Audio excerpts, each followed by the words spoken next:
안녕하십니까. 책 속에 담긴 지식을 저자에게 직접 들어보는 과학 책을 만나다의 엄지혜입니다. 혹시 이런 경험 있으신가요? 자기계발서를 읽고 나도 바뀌어야지, 나도 할 수 있어 라는 마음을 많이들 품습니다. 그런데 시간이 지나서 문득 나 자신을 되돌아보면 내 삶의 태도에 아무 변화가 없다는 것을 깨닫게 되는데요. 자기계발서에는 통합적인 사고를 해라, 또 유연성을 가져라라는 방법만 제시되어 있는 경우가 많기 때문입니다. 그런데 만약 통합적인 사고나 이 유연성을 가지게 되는 원리를 안다면 좀 더 변화가 쉽지 않을까요? 오늘 만나볼 지혜 심리학이란 책은 우리 생각의 원리를 알려줘서 보다 지혜롭게 살아갈 수 있는 방법을 제시하고 있습니다.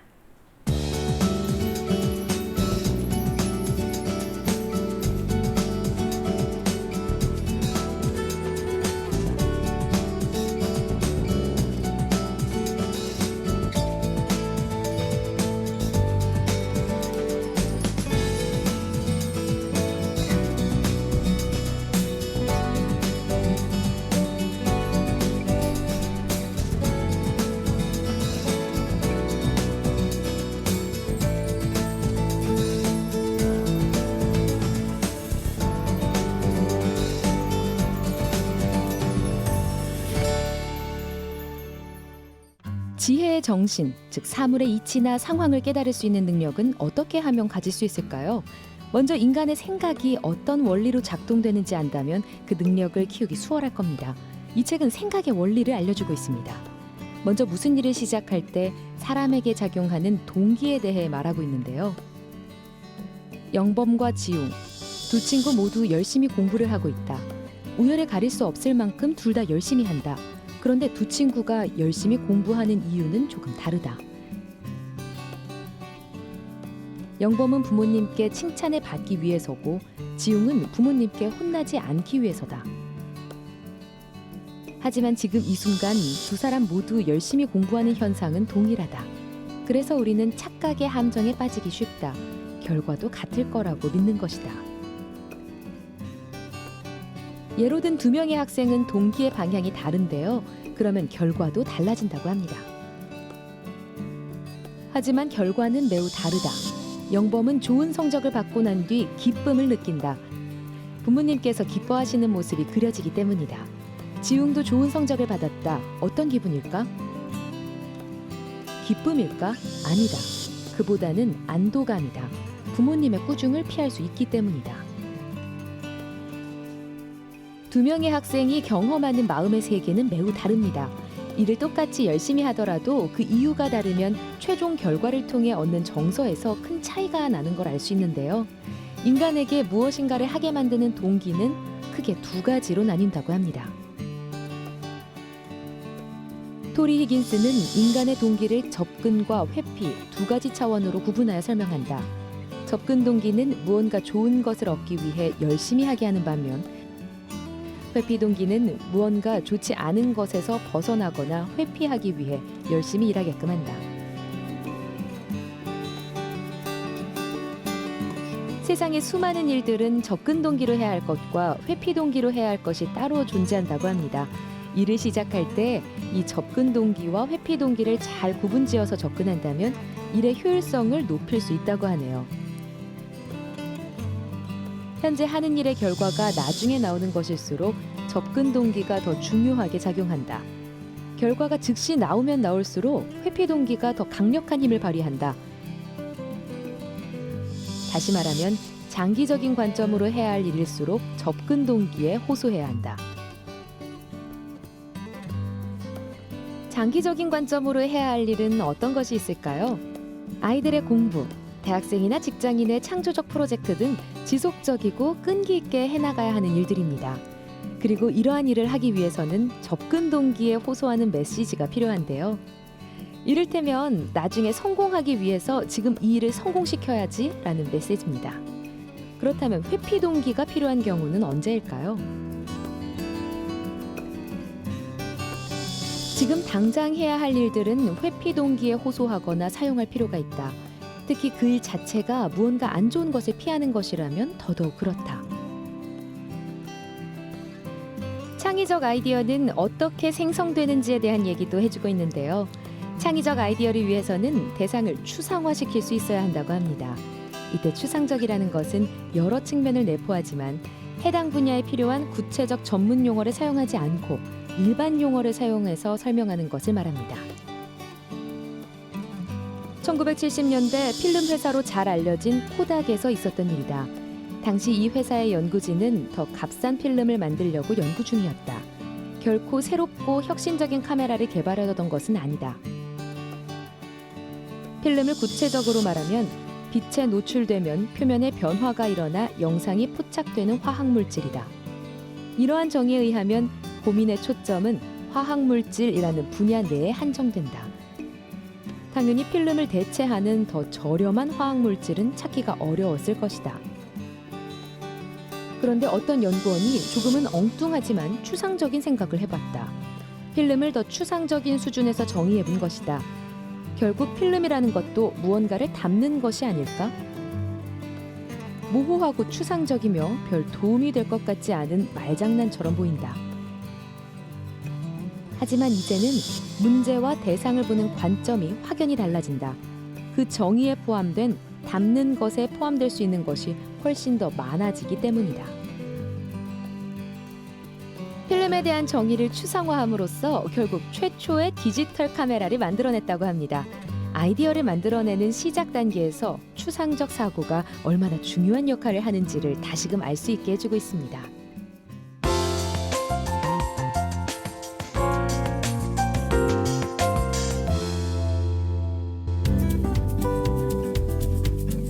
지혜 심리학 저자인 김경일 박사님 나와주셨습니다. 안녕하세요. 네, 안녕하세요. 네. 책을 보니까요, 아무래도 이 지혜 심리학이라는 제목처럼 여러 가지 사례나 실험을 통해서 사람들이 왜 그렇게 행동하는가를 쉽게 풀어놓으셨더라고요.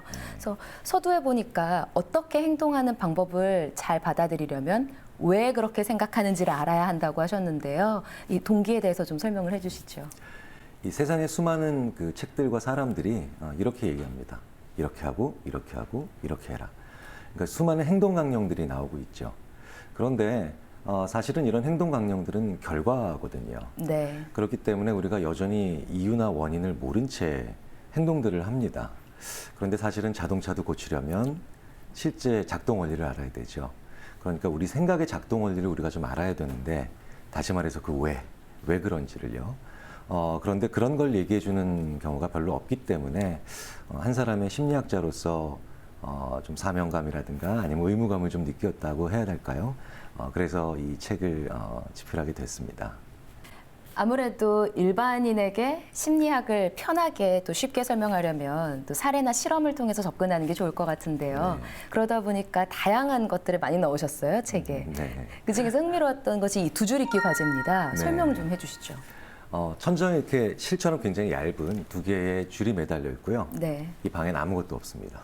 네네. 네, 그런데 이제 이 방 안에 학생들이 들어가서 해야 될 과제는 저 두 개를 잇는 거죠. 두 줄을. 네. 그런데 이제 사전에 저희가 팔기를 재놨기 때문에 한쪽 끝을 잡고 반대편을 향해 손을 뻗쳐도 안 안 닿죠. 닿는. 네. 네. 근데 저 방 안에 들어갈 때 도구라고 가위를 줘요. 네네. 그럼 학생들이 되게 어리둥절해합니다. 이걸 어떻게 쓰라는 거지? 근데 이제 없는 것보단 낫겠지 하면서 방 안에 들어가요. 그러면 거의 열의 아홉에 해당하는 학생들이 어떻게 처음에 그 문제를 해결하려고 하냐면, 가위를 우리가 사용할 때처럼 이렇게 잡고요. 그 가위 끝으로 이렇게 잡아보려고 시도를 합니다. 한쪽 줄을 잡고 가위 그렇죠. 끝으로요. 네네. 네. 그런데 가위를 저희가 사전에 날을 갈아놨기 때문에 저 끝이 싹 잘려요. 상대편 줄이 그렇죠. 바로. 네. 네. 그럼 계속 잘리게 됩니다. 그렇죠. 그럼 네, 점점 그럼 이제, 짧아지겠네요. 점점 당황해하겠고요. 네. 어떤 학생들은 그래서 하다못해 뭐 가위를 뒤집어가지고 반대편으로 나를 자기 손으로 잡고 네. 그 손잡이로 잡아보려고 하는 학생도 있고요. 뭐 심지어 어떤 학생들은 뭐 입으로 이렇게 빨아들여 보겠다는 학생, 네. 뭐 심지어 어떤 학생들은 뭐 이렇게 막 정전기로 막 해보려는 학생, 별의별 학생이 다 있는데 안 돼요. 근데 재밌는 게 저 방 안에 들어갈 때 망치를 주면요, 대부분의 학생들이 몇 분 안에 문제를 해결합니다. 조금 고민을 해보다가 망치 끝을 저기다 묶어요. 한쪽 줄 끝에. 그러면 던지면 시계추처럼 왔다 갔다 하겠죠. 네, 그럼 기다렸다가 잡습니다. 두 개를 이을 수 있죠. 네. 자, 그런데 가위도 얼마든지 저 실 끝에 묶어서, 묶을 수 있거든요. 네, 할 수 있는데요. 근데 이제 가위와 실의 관계가 자르는 거기 때문에 가위도 어딘가에 묶을 수 있는 거라는 발상의 전환. 이 발상의 전환을 하는데 정말 애를 먹는다는 거죠, 사람들이. 그러니까 무언가에 익숙해지면 그러면 그 아이디어로부터 빠져나와서 조금이라도 다른 생각을 하는 걸 사실 너무너무 쉬운 거잖아요. 가위를 묶는다는 거죠, 끝에. 그런데도 이 발상의 전환을 정말 하기 어렵다는 거를 보여주는 아주 유명한 실험이죠. 고착에서 좀 빠져나올 수 있는, 고착을 하지 않을 수 있는 방법은 어떤 게 있을까요? 재밌는 건 저렇게 힘들어하는 학생들을요, 잠시 다른 방에 가서 쉬게 해요. 네. 그리고 거기서는 어떤 게 있냐면 잠시 기분 전환할 수 있는 그런 놀이기구들이 있어요. 그러면 학생들이요, 뭐 키득키득 소리를 내면서 막 그걸 가지고 놉니다. 한 3, 4분만 갖고 놀아도요, 방에서 뛰쳐나와요, 학생들이. 소리를 내면서. 내가 왜 그 생각을 못했지? 오, 네. 그러면서 가위를 환하게 웃으면서 가위를 들고 이제 한쪽 끝에 묶습니다. 그리고 던져서 왔다 갔다 하면 문제를 해결해요. 그러니까 이게 통찰에 이르는 과정이죠. 그러니까 문제로부터 시간적으로, 공간적으로 떨어져서요. 네네. 정서의 전환이 일어나야만 그제서야 발상의 전환으로 이어진다는 겁니다. 그러니까 심리학이 이걸 밝혀내기 위해서 굉장히 오랫동안 간단하게 보이지만 사실은 몇십 년 동안 연구를 통해서 이 통찰에 이르는 과정을 우리가 알아낸 거죠. 어떤 문제가 안 풀릴 때 좀 다른 데 나가서 머리 좀 식혀봐라 라는 이야기를 하는데 그게 다 심리학적으로 증명이 된 이야기들이네요. 그렇죠. 그러니까 여행을 가고 우리가 걸어야 되는 이유가 여기 있고요. 네네. 네. 제주 올레길을 걸으시는 분들을 출구에서 여쭤보면 힐링됐다라고 말씀하세요. 그런데 그분들한테 한 일주일이나 한 달 후에 전화를 드리면요, 꽤 많은 분들이 안 풀렸던 문제들이 풀렸다고 풀렸다고. 말씀들을 하세요. 네. 통찰이라는 게 바로 이렇게 문제로부터 떨어져서 다른 정서를 느껴보는 것에 힘을 필요로 한다는 거죠. 네. 멀티태스킹, 그러니까 한 번에 여러 가지를 하는 게 오히려 일의 순서를 잡아서 하나씩 하는 것보다 좋지 않다고 하셨어요. 제대로 할 수가 없다. 이 부분에 대해서도 어떤 심리가 좀 숨어 있는지 설명해 주세요. 네, 멀티태스킹은 인간이 거의 불가능에 가깝습니다. 할 수 없는 네, 건가요? 우리가 할 수 있다고 착각하는 것뿐이죠. 네. 그러니까 왜 우리가 운전할 때 핸즈프리를 이용해서 그 대화하면서 통화하면서 네, 네. 운전하면 손이 자유로우니까 안전할 거라고 생각하지 않습니까? 그런데 연구를 통해 보면 핸즈프리를 사용해도 사고율이 크게 안 떨어집니다. 통화하면서 운전하는 건 두 개의 일이거든요. 그쵸. 굉장히 어렵다라는 거죠. 아무리 단순한 일이라도, 익숙한 일이라도 내가 어떤 걸 하면서 다른 일을 하게 되면 사실은 수행이 떨어집니다. 퍼포먼스가 떨어진다는 거죠. 자, 그런데도 왜 우리는 자꾸 이렇게 멀티태스킹 하려고 하는가? 그러니까 착각을 하는가? 여기에는 중요한 몇 가지 착각들이 있는데 제일 중요한 착각이자 실수는 뭐냐면 일의 제목을 하나만 붙이기 때문입니다. 그러니까 예를 들자면 네. 오늘 집들이를 준비하는 새댁이 있어요. 그러면 나 오늘 저녁 때까지 집들이 준비를 마쳐야지.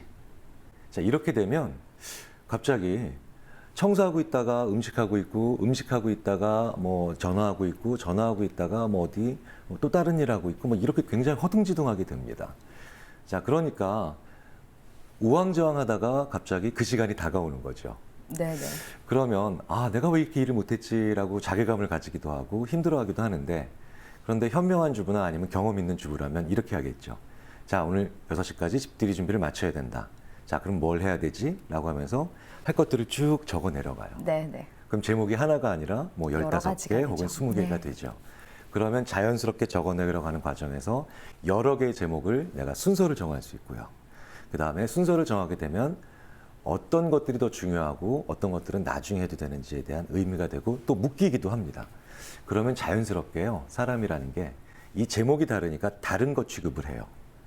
그러니까 한꺼번에 하려고 하지 않는다는 거죠. 네네. 그러니까 수많은 분들이 적어라, 요약하라, 리스트를 만들어라 이렇게 하는 이유가 바로 뭐냐면 제목들을 다르게 붙임으로 인해서 다른 일 취급을 하고 그래서 동시에 하지 않으려고 하는 그런 마음을 이용하라는 의미죠. 우리가 지혜로운 판단을 하기 위해서 경계할 것들도 있다고 말씀을 하셨어요. 이 경계할 것들에 대해서도 또 설명을 좀 해주시죠. 네. 첫째는 익숙하고 친숙한 거를 굉장히 조심해야 됩니다.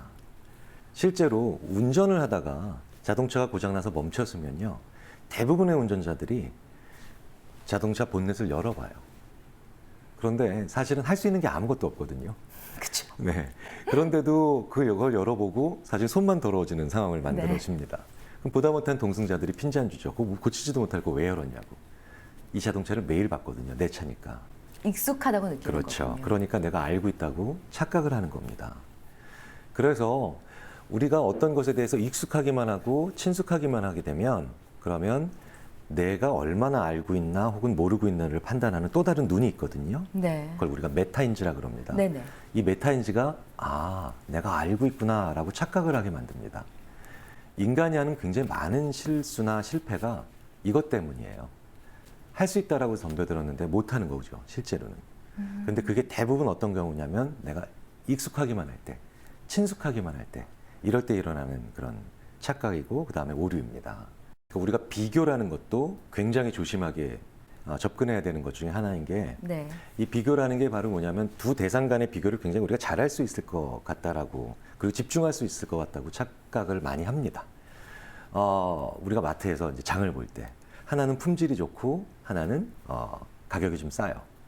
그래서 A와 B 사이에서 고민을 합니다. 네네. 자, 그런데 가격이 비싼 대신 품질이 좋은 A와 네. 그다음에 가격은 좀 싸고 그다음에 품질은 약간 떨어지는 B 사이에서 우리가 말도 안 되는 제3의 브랜드인 C가 눈에 들어오면서 그 전까지는 우열을 가리지 못했던 A, B 간의 우열이 훨씬 더 쉽게 이루어지는 경우도 굉장히 많습니다.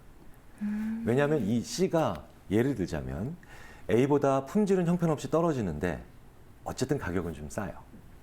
그러면 어쨌든 일승일패죠. 네네. 그런데 B보다 가격도 좀 비싸고 품질도 좀 떨어집니다. 그럼 B가 B는 2승이네요. 2승을 챙기죠. 네. 그런데 아까 A와 B 사이에는 1승 1패였잖아요. 그러니까 종합전적 B가 3승 1패가 돼요. 그럼 우리의 인식에는 훨씬 더 B가 좋은 거다라고 느낀다. 그렇죠. 심지어는 그래서 기업들이 이걸 이용하기도 합니다. 그래서 자기네들의 신제품 중에 사실은 별로 사고 싶은 마음에 안 드는 신제품이 의도적으로 시장에 출시되기도 해요. 이런 C의 역할을 하려고요. 그렇죠. 그런데 재미있게도 그 C는 시장에서 참패하지만 자기네들 제품 중에 또 다른 원래 제품이었던 B가 날개 돋친 듯이 오히려 잘 팔리는 경우가 허다합니다. 그러니까 사람들이 비교에 집중할 수 있다는 것도 상당 부분 착각이죠. 이 동기에 대한 이야기를 하면서 엄마한테 혼이 나지 않으려고 좋은 성적을 거두려는 아이, 또 엄마에게 칭찬을 받으려고 좋은 성적을 거두려는 아이, 똑같이 동기는 있지만 이 동기가 다르기 때문에 다른 영향을 미칠 수 있다고 하셨어요. 이 동기의 차이, 동기의 활용성에 대해서도 좀 설명을 해주시죠. 인간이 하고 있는 일들이 네 가지 중에 하나에 다 속하죠. 행복한 일, 슬픈 상황, 안도감을 느끼기 위해서 하는 일, 그리고 불안한 경우. 일. 자, 그러니까 이 동기가 좋은 걸 가지기 위해서 열심히 하는 접근하려고 하는 동기, 그 다음에 안 좋은 걸 피하기 위한 이 회피하려는 동기, 이 접근과 회피 두 가지 동기가 있는데 방향성이 있죠. 인간이 하는 이 수많은 일들이 접근 동기로 해야 될 일이 따로 있고 회피 동기로 해야 할 일이 따로 있더라는 거죠.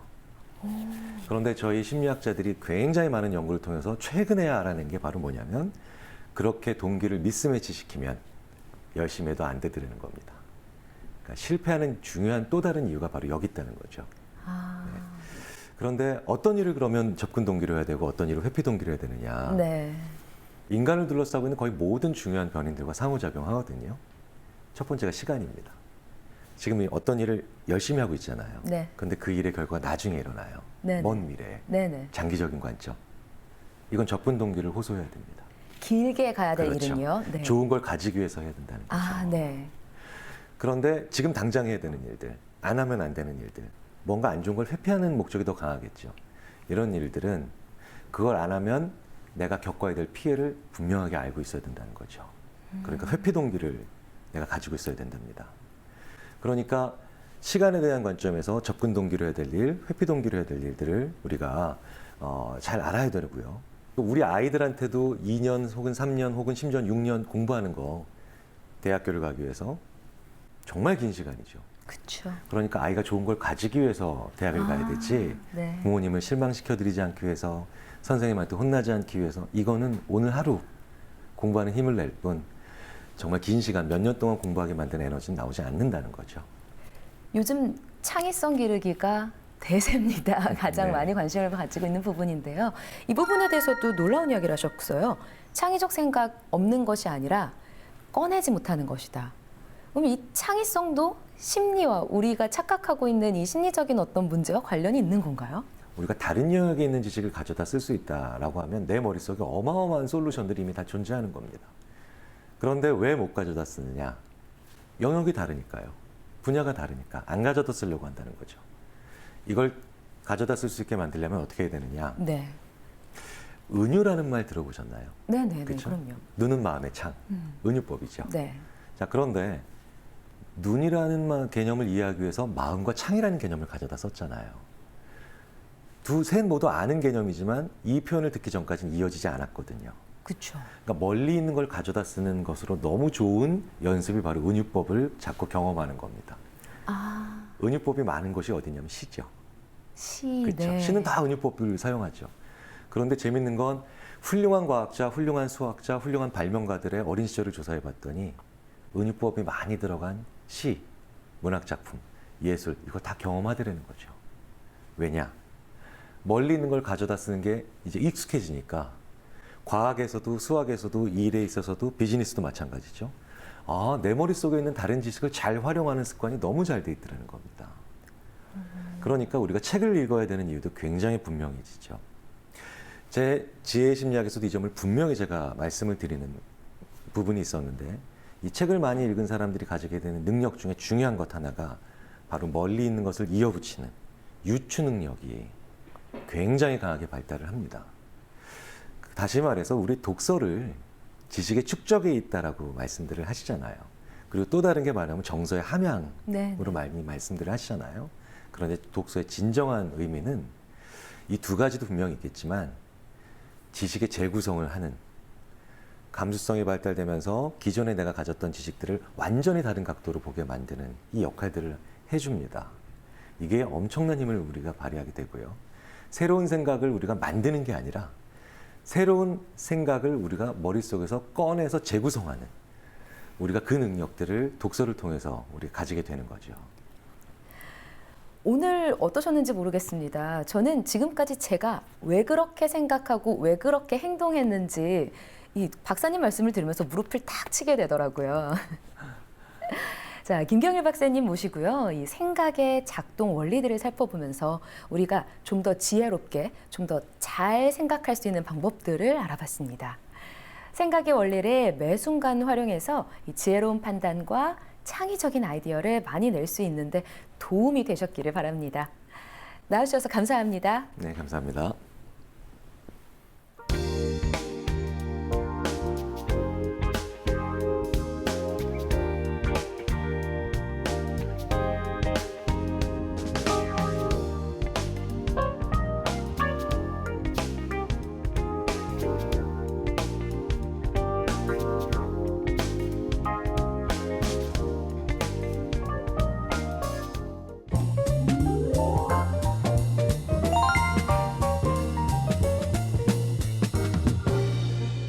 기발하고 놀라운 정보를 담고 있는 화제의 신간을 소개해드립니다. 비과학적이라고 생각했던 분야에 대해 과학적으로 접근해서 탐구한 책, 또 아버지의 존재가 아이의 심리에 어떤 영향을 미치는지 알려주는 책을 소개해드립니다. 소스필드. 미스터리한 현상은 과학적으로 접근할 수 없을까요? 초능력, 공간 에너지 등 과학적으로 증명되지 않은 현상도 과학이라고 받아들이고 탐구하는 이른바 뉴에이지 과학이라고 불리는 것이 있습니다. 이 책 또한 뉴에이지 과학의 일환으로 미스터리한 현상을 풀어내고 있는데요. 책에서 제시된 소스필드란 우주 안에 존재하는 생명 원천의 힘을 통합적으로 지칭하는 개념으로 사용되고 있습니다. 미래를 읽는 지식 키워드 DNA. 세계적으로 저명한 과학자 7명이 들려주는 유전공학 이야기입니다. 7인의 과학자 중 한 명인 더글러스 멜튼 박사는 당뇨병에 걸린 자신의 아이를 위해 배아 줄기세포를 연구하고 있습니다. 당뇨병에 걸리게 되면 인슐린을 생성하는 세포가 제 기능을 못하게 되는데요. 더글러스 박사는 인슐린 분비를 활성화시켜주는 배아 줄기세포를 만들 수 있을 것이라고 합니다. 조만간 DNA를 이용해 당뇨병을 치료할 수 있는 날이 다가올 수도 있겠죠. 아빠가 나서면 아이가 다르다. 아버지의 육아법을 알려주는 책입니다. 아버지가 아이들의 정서에 미치는 영향은 대단히 큰데요. 아버지와의 놀이 활동을 통해서 아이들에게 추진력, 창의성 등을 발달시키는 데 도움을 준다고 합니다. 또한 활동적인 놀이를 하면서 아이의 신체 발달 촉진을 도울 수 있다고 저자는 말하고 있습니다. 오늘 소개해드린 지혜 심리학 책에 보면 이런 말이 있습니다. 행복은 만들어지는 것이다 라는 건데요. 긍정적인 정서를 느끼기 위해서는 우리의 후천적인 노력이 필요하다는 겁니다. 행복과 기쁨은 우리가 그 느낌을 받으려고 노력해야만 가질 수 있는 느낌이라는 건데요. 그럼에도 우리는 스스로의 노력보다는 때로는 상황과 또 다른 사람이 나를 행복하게 만들어주기를 그저 기다리는 경우가 종종 있습니다. 행복한 삶을 만들기 위해서 기다리지 마시고요. 스스로 한번 노력해보세요. 곧 행복과 기쁨이 바짝 내 자신에게 다가와 있을 겁니다. 다음 시간에 뵙겠습니다.